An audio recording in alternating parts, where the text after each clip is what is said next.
Buenos días, tardes o noches. Nosotros somos el equipo 10 del grupo 2 y vamos a hablar sobre la arquitectura egipcia. Nuestro equipo está conformado por Pérez Moreno Clarisa, Quesada Mendoza Fátima Abigail, Rodríguez Hernández Rafael, Rocha Quintero Mariana Tais y Romero Reich Saqqara Marieli. fue la necrópolis más importante de Menfis desde la primera dinastía hasta la época cristiana. Está situada al oeste de la antigua capital y al sur de Cairo. En Saqqara se encuentra la pirámide escalonada de Zoser, considerada la primera pirámide del mundo y la gran estructura de piedra más antigua. Antes de crear la pirámide, las sepulturas predinámicas eran unos rudimentarios fosos excavados a modo de criptas y cubiertos con losas de piedra, pero dado que esto no era para nada seguro, esta práctica evolucionó hasta convertirse en construir un edificio encima de la cripta. A medida que esto fue evolucionando, se fueron agregando salas para guardar las pertenencias del difunto. Eran ofrendas que ayudarían en su peregrinación. Con la evolución de todo esto, hubo algo que distinguió y marcó la arquitectura de Egipto. Fue la creación que llevaron el faraón Zoser y su arquitecto Imhotep, quienes construyeron la primera pirámide y complejo funerario en Saqqara. Para lograr esto, primero dibujó en piedra la forma que quería de la construcción, inspirándose de otros edificios.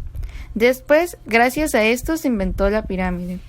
El conjunto funerario está rodeado por un muro de 10.4 metros de alto, configurando un recinto rectangular de 545 metros de largo y 227 metros de ancho. Este recinto cuenta con diversas puertas falsas para evitar la profanación de las tumbas. También cuenta con pasadizos y distintas cámaras. Al otro lado de la cámara de entrada hay un patio al aire libre que se cree que era utilizado para hacer ceremonias.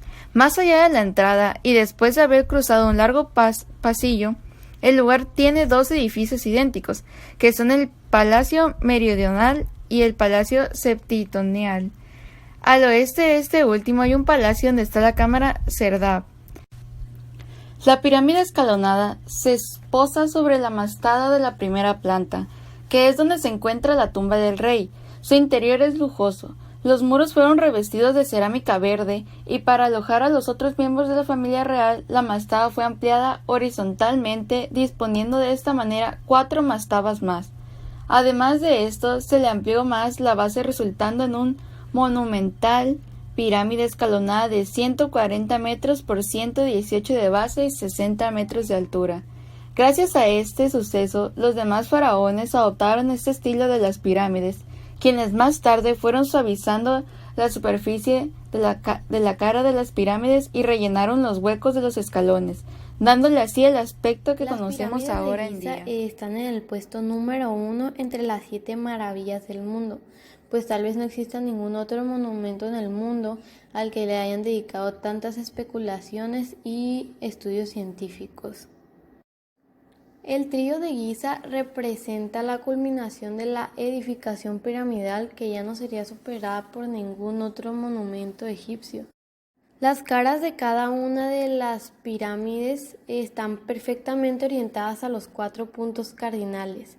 La primera que se construyó está posicionada al norte y es la de mayor tamaño de las 3.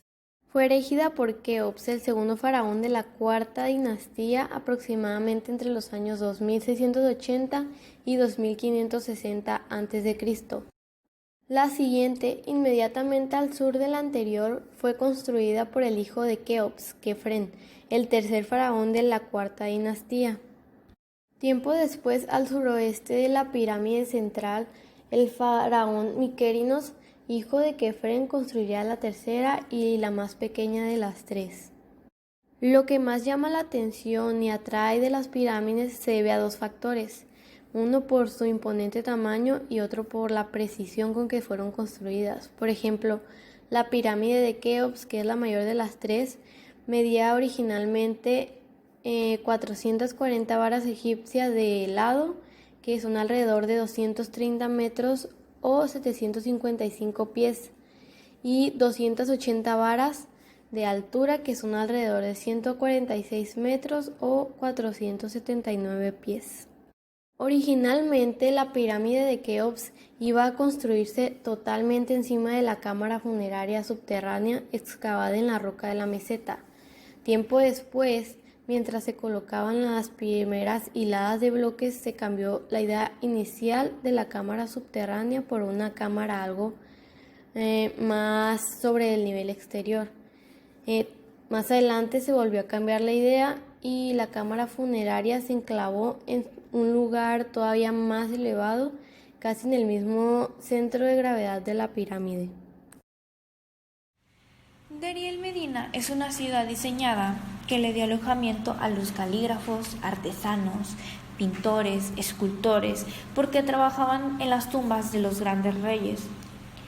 Fue un buen descubrimiento porque se tuvo una idea de la vida diaria de los egipcios.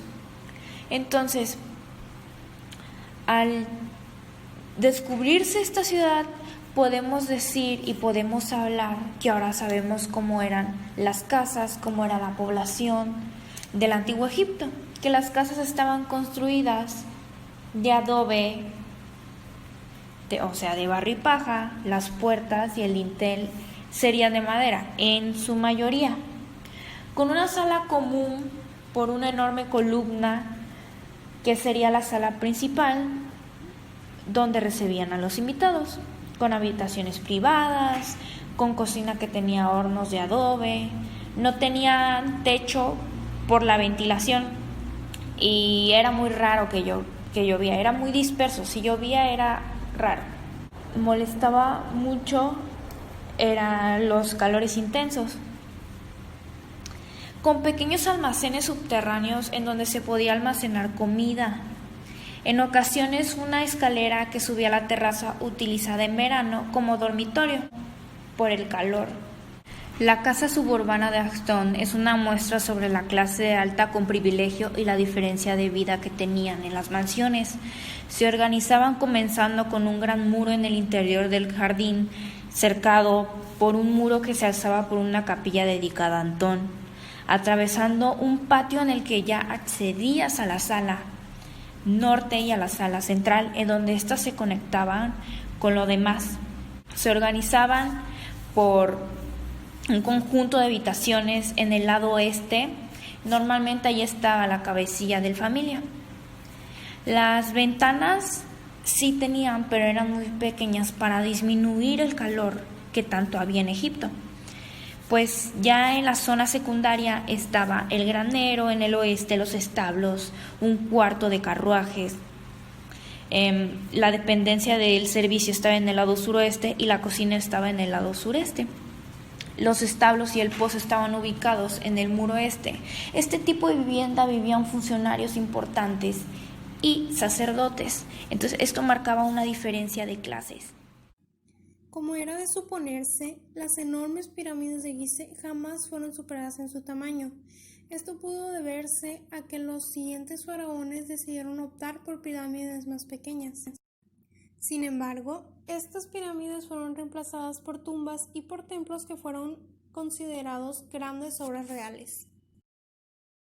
Pero no solo las pirámides fueron reemplazadas, sino que también el dios Ra fue reemplazado por Amón, y este obtuvo así su papel del dios principal de esa época. Los templos, las tumbas y todo lo relacionado con el culto funerario era construido del otro lado del río Nilo, en el occidente. Esto era porque los egipcios tenían la creencia de que el occidente era el lugar de acceso al más allá. Ellos pensaban que como el sol sale por el este y se pone por el oeste, era así como el sol muere y llega al más allá, al punto oculto y a lo desconocido.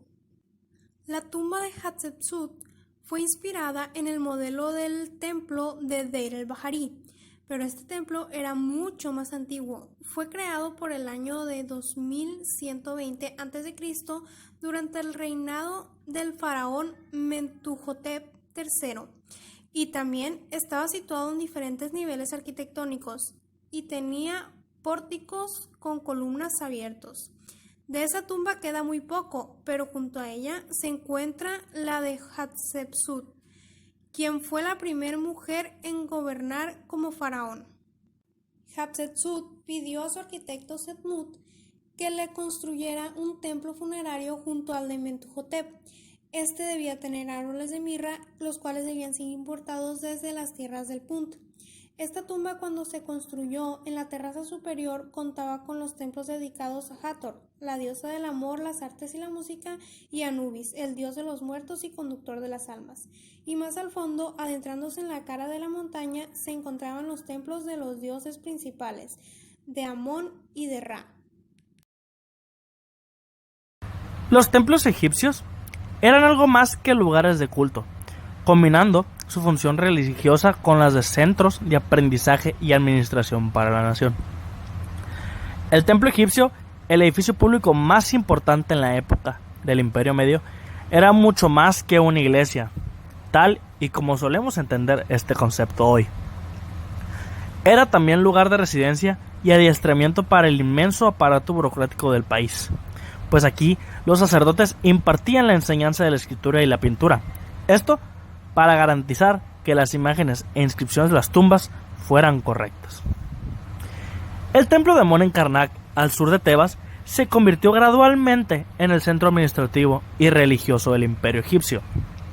Su carácter de lugar sagrado de importancia local se remontaba a la época del Imperio Antiguo, pero a partir de la 10ª dinastía empezó a adquirir preeminencia, convirtiéndose en el lugar sagrado más importante de todo el país. Con la nueva prosperidad tebana, basada en los botines de guerra y en el comercio de un imperio egipcio en plena expansión, los sucesivos faraones fueron ampliando los templos de Amón en Karnak y Luxor. Construido por múltiples faraones entre los años 2200 y 360 a.C., el templo de Karnak contiene en su interior el gran templo de Amón, otros templos menores, capillas y el gran lago sagrado. Los faraones más importantes que intervinieron en su construcción fueron Seti I, Ramsés II y Ramsés III. Aunque probablemente lo más espectacular del templo sea su sala hipóstila, con más de 5000 metros cuadrados, la cual contiene 134 columnas, de las que las 12 centrales son las más anchas, y estas elevan el techo a una altura de 23 metros, aunque ahora está destruido. En la entrada del templo, antes de cruzar el primer pilono, les darán la bienvenida 40 esfinges con cabeza de carnero.